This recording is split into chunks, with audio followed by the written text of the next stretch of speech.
Hello friends, a very warm welcome to my Scriptla channel. In this illustration, the leafy hare and the pet are in Thailand in Pengnag Bay, which is an island over there.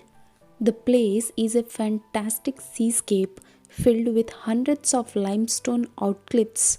In this illustration, leafy hare and the pet are enjoying the view of Pengnag Bay. Hope you people will enjoy this illustration, and if so, then don't forget to like, subscribe, and share. So let's enjoy the illustration now.